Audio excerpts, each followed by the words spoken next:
بسم اللہ الرحمن الرحیم۔ کسی گاؤں میں دو بہت ہی نیک میاں بیوی رہتے تھے۔ ان کے پاس دو بکریاں تھیں۔ وہ ان بکریوں کا دودھ نکال کر اپنی زندگی گزار رہے تھے۔ ان کی اولاد نہیں تھی۔ اگر کوئی بچہ پیدا ہوتا تو وہ بچہ کبھی 1 سال کا ہو کر فوت ہو جاتا تو کبھی 5-6 مہینے کا ہو کر مر جاتا۔ بس اسی طرح ان دونوں میاں بیوی کے کوئی بھی بچے ابھی تک زندہ نہیں تھے۔ ان کو کچھ نہ کچھ بیماری لگ جاتی اور وہ مر جاتے۔ اسی طرح ان کے 5 بچے فوت ہو چکے تھے۔ پھر کئی سال گزرنے کے بعد اللہ نے ان کو ایک بیٹے سے نوازا، جو کہ دیکھنے میں ان کا بچہ نہیں بلکہ پوتا لگتا تھا، کیونکہ ان دونوں میاں بیوی کی عمر کافی زیادہ ہو چکی تھی۔ وہ اپنے بچے کو بکری کا دودھ پلایا کرتے تھے۔ اس بچے کا باپ کافی بوڑھا ہو چکا تھا۔ وہ اللہ کی عبادت میں ہر وقت مصروف رہتا تھا۔ ان کی ایک ٹوٹی پھوٹی جھونپڑی تھی، وہ اسی میں رہا کرتے تھے۔ وہ اللہ والے بزرگ لوگوں کو کسی جانور کے کاٹنے کا علاج کرتے تھے۔ کوئی زہریلا سانپ، بچھو یا پاگل کتا وغیرہ کسی انسان کو کاٹ لے تو وہ بزرگ اس کا علاج کرتے تھے۔ بہت ہی کم لوگ اس بارے میں جانتے تھے، زیادہ کسی کو اس بات کا پتہ نہیں تھا۔ یہ دونوں میاں بیوی بہت ہی نیک دل کے مالک تھے۔ غریب ہونے کے باوجود بھی ان کا دل بہت امیر تھا۔ جب ان کا بیٹا 15 سال کا ہوا تو اس کو ہلکا سا بخار ہو گیا۔ وہ اللہ والے بزرگ اپنے بیٹے کو جڑی بوٹیوں کی دوائی بنا کر دیتے رہے، مگر ان کے بیٹے کو فرق نہ پڑا۔ اس اللہ والے بزرگ کے پاس اتنے پیسے نہیں تھے کہ وہ اپنے بیٹے کو کسی ڈاکٹر کے پاس لے جاتے۔ جب کئی دن گزر گئے لیکن ان کے بیٹے کا بخار ٹھیک نہ ہوا تو اللہ والے بزرگ کی بیوی کہنے لگی، آپ ایسا کریں، بکری کو بیچ کر میرے بیٹے کو شہر لے جا کر۔ ڈاکٹر شرما بہت ہی بڑے ڈاکٹر تھے، اس کے پاس بہت پیسہ تھا۔ وہ ایک ہندو ڈاکٹر تھا۔ اس کے ہاسپٹل میں بہت دور دور سے لوگ علاج کروانے آتے تھے اور کافی بڑا ہسپتال تھا۔ ڈاکٹر شرما کو سنوکر گیم کھیلنے کا بہت زیادہ شوق تھا۔ وہ اس دن اپنے ہاسپٹل سے باہر گیم کھیلنے جانے والے تھے۔ ابھی اس کا ہسپتال بند ہونے میں 15 منٹ باقی تھے۔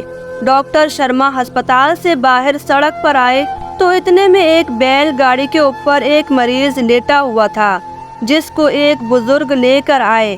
اس بزرگ کے کپڑے کافی پرانے اور پھٹے ہوئے تھے۔ اس بزرگ کے ساتھ ایک آدمی تھا جس کی بیل گاڑی کے اوپر مریض کو لایا گیا تھا۔ بزرگ کو ڈاکٹر شرما آتے ہوئے دکھائی دیے تو وہ بیل گاڑی والا آدمی کہنے لگا، یہی ڈاکٹر شرما ہے۔ وہ بزرگ ڈاکٹر کے پاس جا کر ہاتھ جوڑ کر اس سے کہنے لگا کہ ڈاکٹر صاحب، میرا بیٹا کئی دنوں سے بیمار ہے، آپ ایک بار اس کو چیک کر کے دوائی دے دیں۔ اس ڈاکٹر نے سگریٹ جلاتے ہوئے کہا، ہم اس وقت مریضوں کو نہیں دیکھتے، تم کل صبح آ جانا۔ اللہ والے بزرگ نے کہا کہ ڈاکٹر صاحب، میرے بیٹے کی طبیعت بہت خراب ہے، وہ اس وقت ہوش میں نہیں ہے۔ ڈاکٹر نے کہا کہ اس وقت میرا ٹائم ختم ہو چکا ہے، تم کل صبح ہی آنا۔ اللہ والے بزرگ ڈاکٹر کے آگے ہاتھ جوڑ کر رو رو کر کہنے لگا کہ میرا بیٹا مر جائے گا۔ اس نے 4 دن سے آنکھیں نہیں کھولی۔ ڈاکٹر شرما نے اپنی گھڑی پر نظر ڈالی تو ابھی 15 منٹ کا ٹائم باقی تھا، لیکن وہ پھر بھی کہنے لگا کہ تم صبح آنا، یہ میرے کھیلنے کا ٹائم ہے۔ اللہ والے بزرگ نے اس کی بہت منتیں کی کہ ڈاکٹر صاحب، صرف ایک بار میرے بیٹے کو دیکھ لیں، نہیں تو میرا بیٹا مر جائے گا۔ اس کے بغیر میری اور کوئی اولاد نہیں ہے، پہلے بھی میرے 5 بچے مر چکے ہیں، بس یہ ایک میرے بڑھاپے کا سہارا ہے، میں اسے کھونا نہیں چاہتا۔ اگر اس کو کچھ ہو گیا تو ہم دونوں میاں بیوی صدمے سے مر جائیں گے۔ اس ڈاکٹر کے پاس ایک نرس کھڑی تھی۔ وہ نرس ڈاکٹر سے کہنے لگی کہ ڈاکٹر صاحب، بیچارہ بزرگ بہت رو رہا ہے، ایک بار اس کے بیٹے کو چیک کر لیجئے تاکہ اس بزرگ کو تسلی ہو جائے۔ ڈاکٹر شرما کو تو ویسے ہی غریب لوگوں سے نفرت تھی۔ اس اللہ والے بزرگ نے پرانے سے کپڑے پہنے ہوئے تھے۔ ڈاکٹر نے ایک نظر اس اللہ والے کو دیکھا اور پھر وہاں سے اپنی گاڑی کی طرف چلا گیا۔ وہ اللہ والے بزرگ ڈاکٹر شرما کے پیچھے بھاگتے رہے کہ ایک ڈاکٹر صاحب بس ایک بار میرے بیٹے کو دیکھ لیں، مجھ پر ترس کھائیں، میں بہت دکھی ہوں، میں نے اپنے بیٹے کو آپ تک پہنچانے میں بہت کچھ کھویا ہے، میرے پاس اس بیٹے کے علاوہ اور کچھ نہیں ہے، یہ میرے بڑھاپے کی لاٹھی ہے، اگر میری لاٹھی ٹوٹ گئی تو میں کیسے چل پاؤں گا؟ مگر ڈاکٹر شرما نے بزرگ کی ایک بات بھی نہ سنی، اس کی باتوں کو انسنی کر کے وہاں سے چلا گیا۔ پاس کھڑے لوگوں کو بھی اس بزرگ پر ترس آ رہا تھا، لیکن اس ظالم ڈاکٹر کو ذرا بھی ترس نہ آیا۔ وہ گاڑی میں بیٹھ کر کہنے لگا، کل صبح آنا، اتنا کہہ کر وہ چلا گیا۔ اللہ والے بزرگ بھاگتے ہوئے اپنے بیٹے کو دیکھنے لگے، جو بالکل بے جان سا بیل گاڑی میں پڑا ہوا تھا۔ اس بزرگ نے مجبور ہو کر بیل گاڑی والے کو چلنے کو کہا۔ وہ اپنے بیٹے کو لے کر واپس اپنے گاؤں چلا گیا۔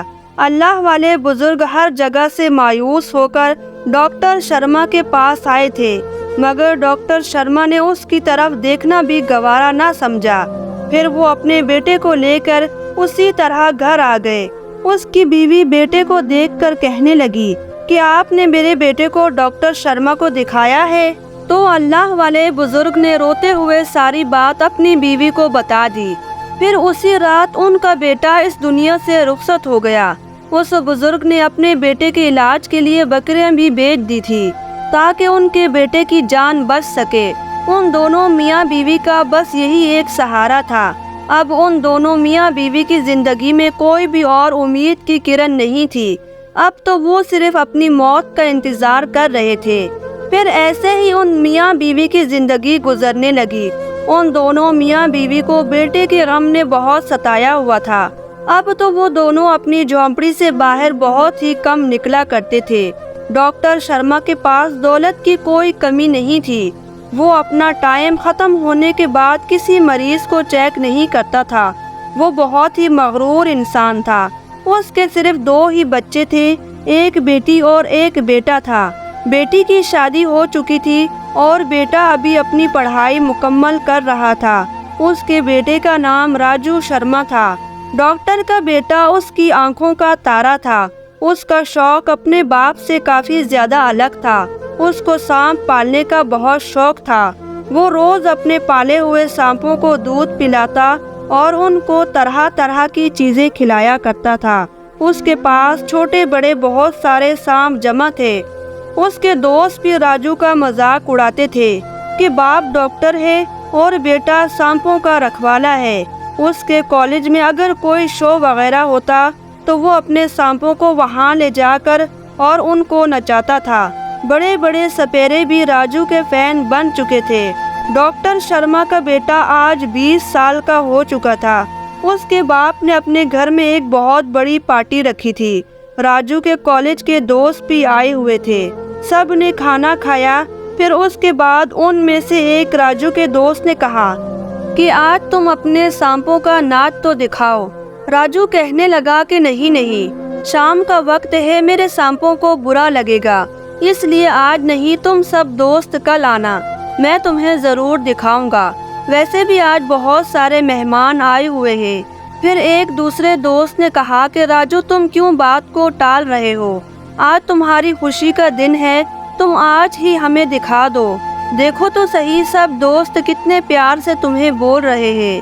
پھر ان میں سے ایک دوست نے کہا کہ ارے یار رہنے دو، اگر راجو نہیں دکھانا چاہتا تو کوئی بات نہیں ہے، پھر کسی دن دیکھ لیں گے۔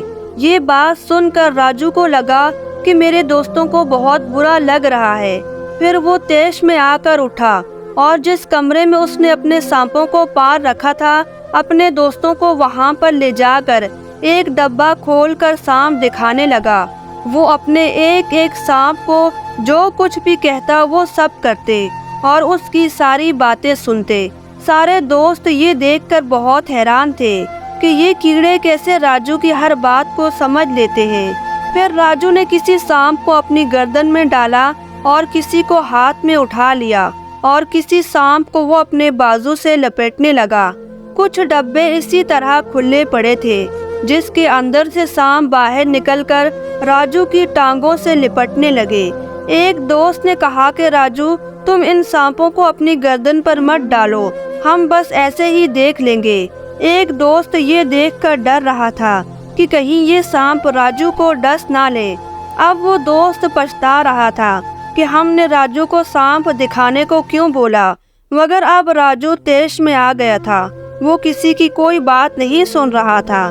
پھر ایک دوست نے کہا کہ مجھے لگتا ہے کہ ضرور ان سانپوں کے دانت نہیں ہوں گے، اس لیے یہ سانپ راجو کو نہیں کاٹتے۔ یہ سن کر راجو ہنسنے لگا اور کہنے لگا کہ دوست یہ دانت توڑنا تو مداریوں کے کام ہے، میں نے ان سانپوں میں سے کسی سانپ کے دانت نہیں توڑے۔ اگر تم دیکھنا چاہتے ہو تو میں سانپوں کے دانت تمہیں دکھا سکتا ہوں۔ دوسرے دوست نے کہا ہاں کیوں نہیں، اگر تم دکھا سکتے ہو تو ہمیں دیکھنے ہیں کہ سانپوں کے دانت کس طرح کے ہوتے ہیں اور یہ جو انسانوں کو ڈس لیتے ہیں۔ پھر راجو نے ایک بہت بڑا ڈبہ کھولا، اس کے اندر ایک کالے رنگ کا بہت بڑا ناگ بیٹھا ہوا تھا۔ دیکھنے میں لگ رہا تھا کہ شاید وہ ناگ سو رہا ہے۔ اس ناگ کو دیکھ کر سب دوست تھوڑا دور ہٹ گئے۔ پھر ایک دوست نے کہا کہ اگر یہ ناگ کسی کو کاٹ لے تو بندہ فوراً ہی مر جائے گا، یہ کتنا خطرناک ہے۔ یہ سن کر راجو کہنے لگا کہ ہاں اگر یہ کسی کو کاٹ لے تو کوئی دوا بھی اس کے اوپر اثر نہیں کرتی۔ پھر اس کا دوست کہنے لگا کہ ہم اس کے دانت نہیں دیکھتے، تم رہنے دو، تم ایسا کرو اس سانپ کو بند کر دو ڈبے میں۔ راجو کہنے لگا کہ نہیں، اب تم لوگ دیکھ کر ہی جاؤ گے کہ میں نے ان سانپوں کے دانت نکالے ہیں یا نہیں۔ اگر میں نے اس کے دانت توڑ کر اپنے پاس رکھے ہیں تو پھر سارے لوگ ہی اپنے پاس رکھ سکتے ہیں۔ کچھ لوگوں کا کہنا ہے کہ سانپ کسی کا بھی اپنا نہیں ہوتا، اور کچھ لوگ کہتے ہیں کہ سانپ بہت سمجھدار ہوتا ہے، اگر اس کو کوئی تکلیف نہ دے تو وہ کسی کو کچھ نہیں کہتا۔ راجو کا ایک دوست جو سانپ کو دیکھ کر ڈر رہا تھا، وہ کہنے لگا کہ ان سانپوں کو چھوڑو، ہمیں مہمانوں سے ملوا دو۔ لیکن راجو کہنے لگا کہ نہیں، پہلے میں سارے دوستوں کو اس سانپ کے دانت دکھاؤں گا۔ پھر راجو نے اس کالے ناگ کی زور سے گردن دبائی، اتنی زور سے دبائی کہ اس ناگ کا منہ سرخ ہو گیا، سانپ کی ساری نسیں دب چکی تھی۔ سانپ اپنے مالک کو اپنے ساتھ ایسا کرتے دیکھ کر حیران ہوا، کیونکہ سانپ نے اپنے مالک کو ایسا کرتے ہوئے پہلے کبھی نہیں دیکھا تھا۔ سانپ کو لگا کہ یہ مجھے مار دینا چاہتا ہے۔ راجو نے ناگ کی گردن کو دبا کر ناگ کا منہ کھول دیا اور کہنے لگا کہ جن دوستوں کو مجھ پر شک تھا کہ میں نے سانپ کے دانت نکال دیے ہیں، وہ آ کر خود دیکھ لے۔ راجو کے دوستوں نے آگے بڑھ کر سانپ کے منہ کو دیکھا تو سب حیران رہ گئے۔ پھر راجو نے سانپ کی گردن کو ڈھیلی کر دیا اور سانپ کو نیچے رکھنے لگا، لیکن وہ سانپ غصے سے پاگل ہو چکا تھا۔ جیسے ہی راجو نے سانپ کی گردن کو ڈھیلا کیا تو سانپ نے راجو کی انگلی پر ڈس دیا اور ناگ وہاں سے بھاگ گیا۔ راجو کی انگلی کو ناگ نے اس قدر ڈسا تھا کہ اس کی انگلی سے خون بہنے لگا۔ راجو نے اپنی انگلی کو زور سے دبایا اور اپنے کمرے کی طرف بھاگا، جہاں پر اس نے ایک جڑی بوٹی رکھی تھی جس کو لگانے سے سانپ کا زہر ختم ہو جاتا تھا۔ ان کا گھر مہمانوں سے بھرا ہوا تھا۔ جب سب کو اس بات کا پتہ چلا تو سب پریشان ہو گئے۔ ڈاکٹر شرما بھاگتا ہوا اپنے بیٹے کے پاس گیا اور اس نے کہا کہ چلو بیٹا ہسپتال چلتے ہیں، یہ زہر بہت جلد ختم ہو جائے گا۔ لیکن راجو کہنے لگا کہ نہیں بابا، یہ جڑی بوٹی لگانے سے زہر ختم ہو جائے گا۔ ڈاکٹر شرما اس کی جڑی بوٹی والی دوا لگانے پر راضی نہیں تھا، لیکن راجو کو جڑی بوٹی پر بہت یقین تھا۔ اتنے میں اس کی ماں بھی بھاگتی ہوئی اپنے بیٹے کے پاس آئی اور اس کی انگلی سے خون صاف کرنے لگی۔ ابھی جڑی بوٹی پیس کر تیار ہو رہی تھی کہ راجو کی آنکھیں بند ہونے لگی، اس کو ہر جگہ اندھیرا اندھیرا دکھائی دینے لگا۔ اتنے میں وہ وہیں پر زمین پر لیٹ گیا۔ اس کی ماں نے اپنے بیٹے کا سر اپنی گود میں رکھ لیا۔ جب جڑی بوٹی تیار ہو کر آئی تو وہ مکمل آنکھیں بند کر چکا تھا۔ اس کی ماں نے جلدی سے وہ جڑی بوٹی اس کی انگلی پر لگائی، لیکن پھر بھی راجو کو ہوش نہ آیا، وہ بے ہوش پڑا تھا۔ جب آدھے گھنٹے تک راجو کو ہوش نہ آیا تو ڈاکٹر شرما اپنے بیٹے کو اٹھا کر ہسپتال لے گیا۔ وہاں پر لے جا کر اس نے ہر طرح کا علاج کیا۔ وہ جو کچھ کر سکتا تھا اس نے اپنے بیٹے کے لیے کیا، مگر ان کی کوئی دوا راجو کے اوپر اثر نہیں کر رہی تھی۔ اب تو راجو کی حالت مزید اور خراب ہوتی جا رہی تھی۔ اس کے ہاتھ پاؤں ٹھنڈے پڑ چکے تھے۔ راجو کے اوپر سارے موت کے تاثرات دکھائی دینے لگے۔ اس کی ماں اپنے بیٹے کی حالت دیکھ کر پھوٹ پھوٹ کر رونے لگی۔ آہستہ آہستہ یہ بات پورے شہر میں پھیل چکی تھی۔ ڈاکٹر شرما کا بہت ہی برا حال تھا۔ وہ تو اپنا سر دیواروں پر مار رہے تھے۔ لوگوں نے ڈاکٹر شرما کو مضبوطی سے پکڑ لیا تھا، نہیں تو وہ اپنا سر پیٹ پیٹ کر اپنی جان دے دیتے۔ لوگوں کے ہجوم میں سے ایک عورت نے کہا، اگر کوئی سپیرا دم کرنے والا مل جائے تو مجھے امید ہے کہ یہ لڑکا ٹھیک ہو جائے گا۔ اس کی بات پر ڈاکٹر شرما نے سر اٹھا کر دیکھا تو وہ عورت مسلمان تھی، جو کہ بہت ہی نیک اور پرہیزگار تھی۔ اس نے بتایا کہ فلاں گاؤں میں ایک جھونپڑی میں ایک اللہ والے بزرگ رہتے ہیں۔ ان کے پاس زہریلے سانپ بچھو کا ایسا عمل ہے کہ قبر میں سے لاش بھی اٹھ کر کھڑی ہوتی ہے، اللہ کے حکم سے مردے میں جان ڈل جاتی ہے۔ ڈاکٹر شرما کا رو رو کر برا حال تھا اور لوگوں کو بتا رہا تھا کہ میں نے اپنے بیٹے کو لاکھ منع کیا تھا کہ بیٹے یہ خطرناک کیڑے ہیں، یہ سانپ کسی کے اپنے نہیں ہوتے، یہ وقت آنے پر اپنے مالک کو بھی ڈس لیتے ہیں، مگر میرے بیٹے نے میری ایک بات نہ مانی۔ یہ وہ ڈاکٹر شرما تھا جس کو اپنے آپ پر بہت غرور تھا کہ میں لوگوں کی جان بچا سکتا ہوں، مگر آج وہ اپنے بیٹے کی جان نہیں بچا سکتا تھا۔ آج تو ڈاکٹر شرما کا کوئی بھی ہنر اس کے کام نہیں آ رہا تھا۔ ڈاکٹر شرما نے لوگوں سے کہا کہ بلاؤ کسی دم کرنے والے کو، کسی مسلمان کو، تاکہ وہ میرے بیٹے کی جان بچا سکیں اور بدلے میں وہ میرا سب کچھ لے لیں۔ میں اپنی ساری جائیداد اس کو دینے کے لیے تیار ہوں۔ بے شک میں خود کسی سڑک پر آ کر رہ لوں گا، مگر میرے بیٹے کو بس کوئی ٹھیک کر دو۔ پھر انہی کے مذہب میں سے کسی شخص کو بلایا گیا۔ اس ہندو بابا نے بھی راجو پر بہت سے منتر پڑھے، لیکن کوئی بھی منتر کام نہیں کر رہا تھا۔ وہ بابا کہنے لگا، ڈاکٹر صاحب اب کچھ نہیں ہو سکتا، جو ہونا تھا وہ ہو گیا، اب آپ یہ سب کچھ بھگوان پر چھوڑ دیں۔ ڈاکٹر شرما اس کی بات سن کر غصے سے اس ہندو بابا کی طرف بڑھا اور کہنے لگا کہ یہ کیوں نہیں کہتے کہ تمہارے منتر میں اتنی طاقت ہی نہیں ہے کہ تم میرے بیٹے کو ہوش میں لا سکو۔ میں اپنے بیٹے کا غم برداشت نہیں کر پاؤں گا، میں مر جاؤں گا۔ اسے کہتے ہیں مکافات عمل۔ جب کسی انسان کو وقت کی مار پڑتی ہے تو اچھے اچھے غرور کرنے والے لوگ بھی سیدھے ہو جاتے ہیں۔ ڈاکٹر شرما کے گھر کا سارا ماحول بدل چکا تھا۔ وہی لوگ، وہی مہمان تھے، اور جس کے لیے وہ خوشی منانے آئے تھے وہی شخص آج بے جان سا پڑا تھا۔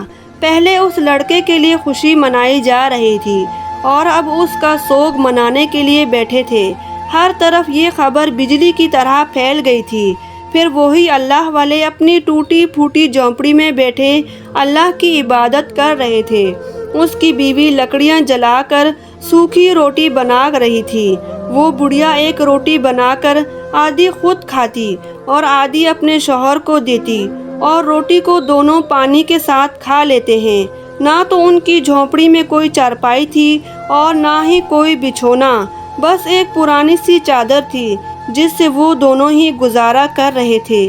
وہ دونوں کافی بوڑھے ہو چکے تھے، بس اسی طرح ان کی غربت میں زندگی گزر رہی تھی۔ پھر ایک روز وہ اللہ کی عبادت میں مصروف تھے کہ اتنے میں ایک شخص نے جھونپڑی کے باہر سے آواز لگائی کہ میں اندر آ جاؤں، تو وہ اللہ والے بزرگ اٹھ کر باہر آئے تو وہ شخص اندر آ گیا اور کہنے لگا کہ کیا آپ کو معلوم نہیں ہے کہ شہر کے ڈاکٹر شرما کے بیٹے کو کسی زہریلے سانپ نے کاٹ لیا ہے؟ اب اس کے بیٹے کی بچنے کی کوئی امید نظر نہیں آ رہی۔ یہ سن کر اس بزرگ کی آنکھوں میں آنسو آ گئے اور بڑھیا کہنے لگی کہ یہ وہی ڈاکٹر شرما ہے نا جس نے ہمارے بیٹے کو دیکھنا بھی گوارا نہیں سمجھا تھا۔ وہ شخص بزرگ سے کہنے لگا کہ آپ ڈاکٹر کے پاس جا کر اس کے بیٹے کا علاج کرو، وہ تمہیں مالا مال کر دے گا، تمہاری غریبی ہمیشہ کے لیے ختم ہو جائے گی۔ وہ بزرگ کہنے لگا کہ میں نہیں جاؤں گا۔ یہ وہی ڈاکٹر شرما ہے جس نے میرے بیٹے کا علاج کرنے کے بجائے خود کھیلنے کے لیے چلا گیا۔ میں اپنے بیٹے کے لیے ڈاکٹر کے پیروں کو بھی ہاتھ لگایا، اپنی عزت والی پگڑی ان کے پاؤں میں رکھ دی تاکہ یہ میرے بیٹے کو ایک بار چیک کر لیں۔ زندگی اور موت تو اس اللہ کے ہاتھ میں ہے، لیکن وہ میرے بیٹے کو ایک بار چیک کر لیتا تو مجھے راحت مل جاتی۔ بڑھیا کہنے لگی کہ اب ڈاکٹر کو پتہ چلے گا کہ بیٹے کا چلے جانے کا غم کیا ہوتا ہے۔ بڑھیا اس آدمی سے پوچھنے لگی کہ کیا ڈاکٹر کا کوئی اور بھی بیٹا ہے؟ تو وہ کہنے لگا کہ نہیں، بس ڈاکٹر کا ایک ہی واحد بیٹا ہے اور یہی اس کا سہارا ہے۔ ایک بیٹی ہے جس کی شادی ہو چکی ہے۔ وہ شخص کہنے لگا، ڈاکٹر شرما نے اپنے بیٹے کے علاج میں کوئی کمی نہیں چھوڑی، سب لوگوں نے اسے جواب دے دیا ہے۔ یہ سن کر اس بوڑھے بزرگ کو اپنا وقت یاد آنے لگا جب وہ اپنے بیٹے کو بچانے کے لیے در در بھٹک رہا تھا۔ بڑھیا اس آدمی سے کہنے لگی کہ دیکھو بیٹا، یہ کہیں نہیں جائے گا۔ آج اس ڈاکٹر کو پتہ چلے گا کہ غرور کیا ہوتا ہے۔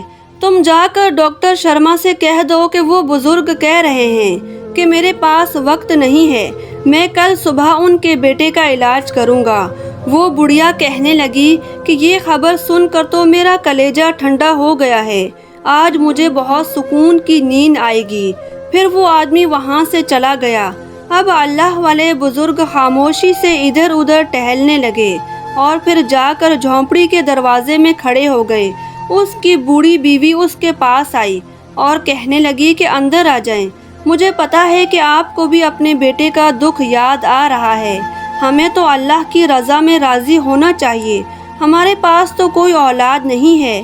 اس ڈاکٹر نے تو بیٹے کے لیے بہت ساری دولت جمع کی ہوگی، لیکن اگر بیٹا نہ رہا تو وہ اس دولت کا کیا کرے گا؟ اس بزرگ کا دل نیک تھا، اس لیے اس کا دل کر رہا تھا کہ میں چلا جاؤں اور ڈاکٹر کے بیٹے کی جان بچا لوں۔ وہ بڑھیا سے کہنے لگا کہ مجھے ایک بار اس لڑکے کو دیکھ لینا چاہیے، اگر میں نہ گیا تو ڈاکٹر میں اور مجھ میں کیا فرق رہ جائے گا؟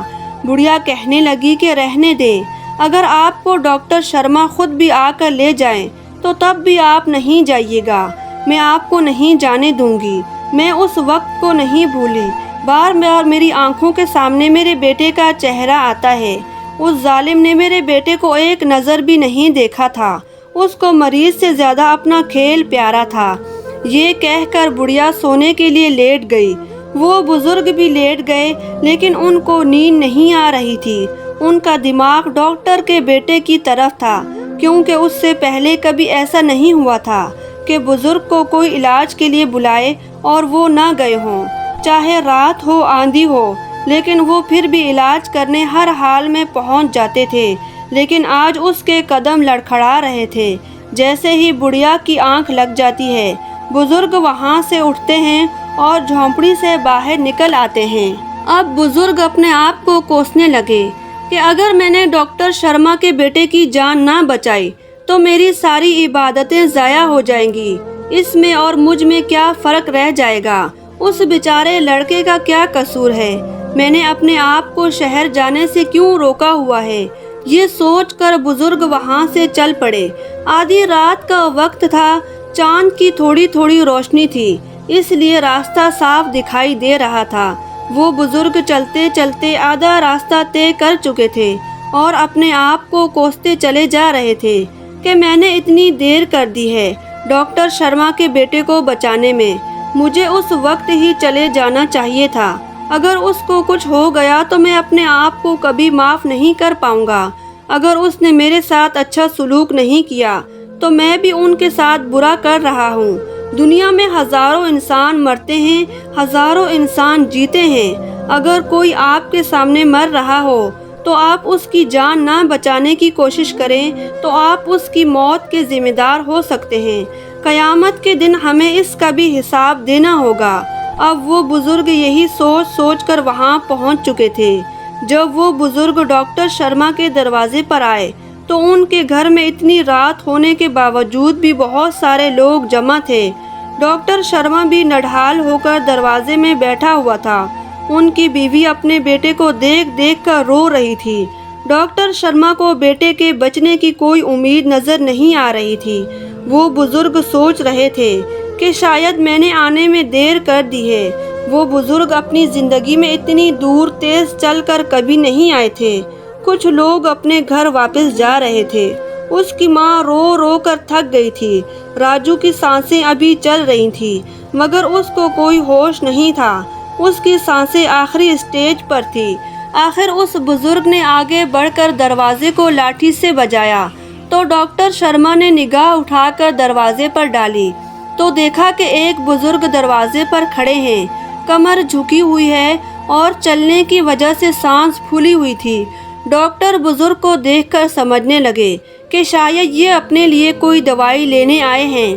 ڈاکٹر شرما نے کہا کہ بابا جی، آج مجھ پر بہت بڑی مصیبت آن پڑی ہے، تم پھر کسی دن آنا، کیا پتہ آج کے بعد میں کسی مریض کو نہ دیکھ پاؤں۔ وہ بزرگ کہنے لگا کہ ڈاکٹر صاحب، یہ بات تو میں آج سے 10 سال پہلے بھی آپ کے منہ سے سن چکا ہوں۔ وہ بزرگ کہنے لگا کہ دروازے سے پیچھے ہٹیں، مجھے آپ کے بیٹے کو دیکھنا ہے۔ اللہ بہت بڑا کارساز ہے جو مردے کو زندہ اور زندہ کو مردہ کرنے پر قادر ہے۔ اتنے میں ایک ہندو پنڈت آیا اور کہنے لگا کہ اب کچھ نہیں ہو سکتا، ڈاکٹر شرما کے بیٹے کی آخری سانسیں چل رہی ہیں، اس کا سارا جسم نیلا پڑ گیا ہے۔ ڈاکٹر شرما اس اللہ والے بزرگ کو اپنے بیٹے کے پاس لے گئے۔ بزرگ راجو کو دیکھ کر کہنے لگا کہ ابھی بھی وقت ہے، اللہ تعالیٰ نے چاہا تو سب کچھ ٹھیک ہو سکتا ہے۔ اس نے ڈاکٹر سے کہا کہ آپ کیوں دل چھوٹا کر رہے ہیں، آپ بس ایک پیالے میں مجھے پانی لا کر دے دے۔ وہ بزرگ اب اپنے دل میں کچھ پڑھنے لگا۔ پھر کافی دیر پڑھنے کے بعد بزرگ نے پانی پر پھونک ماری اور پھر لڑکے کے چہرے پر پھونک ماری، پھر نیچے سے مٹی اٹھا کر اس کی انگلی پر لگائی۔ وہ بزرگ اپنے ساتھ کچھ پتے لے کر آئے تھے، وہ کسی جڑی بوٹی کے پتے تھے۔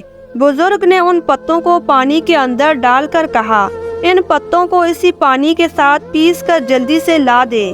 پھر جلدی سے ایک عورت ان پتوں کو پیس کر لائی۔ بزرگ نے ان پتوں کے رس کو لڑکے کے منہ کے اندر نچوڑ دیا۔ وہ بزرگ 2 گھنٹے سے اپنی کوشش کر رہے تھے۔ وہ عورت کہنے لگی، مجھے تو لگتا ہے یہ بزرگ ایسے ہی ناٹک کر رہا ہے، کوئی بے جان میں بھی بھلا کوئی جان ڈال سکتا ہے، اس کی صرف چند سانسیں ہی جو چل رہی ہے، ایسا کوئی علاج نہیں جو ڈاکٹر شرما نے نہ کیا ہو، ایسا کوئی علاج نہیں جو کل سے یہ ڈاکٹر اپنے بیٹے کا نہ کروا رہا ہو۔ اب یہ معمولی سا بزرگ بھلا کیا کر سکتا ہے؟ علاج کرتے کرتے وہ بزرگ تھک چکے تھے۔ آہستہ آہستہ کر کے انہوں نے سارا پتوں کا رس راجو کو پلا دیا تو اتنے میں بزرگ نے دیکھا کہ راجو آہستہ آہستہ اپنی آنکھیں کھول رہا تھا۔ یہ دیکھ کر بزرگ کے دل کو تھوڑا سکون ملا۔ صبح ہونے والی تھی کہ راجو نے اپنی پوری آنکھیں کھول لی اور آہستہ سے اشارہ کرتے ہوئے پانی مانگا۔ بزرگ نے وہ کٹورے والا پانی راجو کو دیا اور راجو ایک دم وہ سارا پانی پی گیا۔ ڈاکٹر شرما تو یہ دیکھ کر ایک دم حیران ہو گیا اور خوشی سے بھاگتا ہوا بیٹے کے پاس آ کر اسے چومنے لگا۔ پھر جلدی سے بیوی کو خبر دی۔ اس کی بیوی بھی دوڑ کر آئی اور اس بزرگ کے پاؤں میں گر گئی، کہنے لگی کہ میں آپ کا یہ احسان کبھی نہیں بھولوں گی۔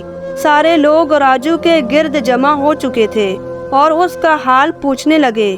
اتنے میں وہ بزرگ وہاں سے اٹھے اور باہر جانے لگے تو ایک نرس کھڑی بزرگ کو بڑے غور سے دیکھ رہی تھی۔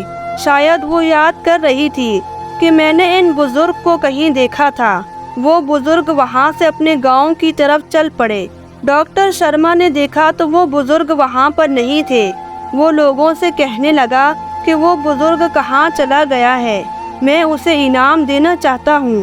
تو لوگوں نے کہا کہ ابھی تو وہ یہاں تھے، ہم نے اسے پانی پینے کو دیا لیکن پانی تو یہیں پر رکھا ہوا ہے، اس نے ایک گھونٹ پانی تک نہیں پیا۔ یہ سن کر ڈاکٹر کی بیوی بولی، میں نے تو سوچا تھا کہ ان کو منہ مانگی رقم دیں گے۔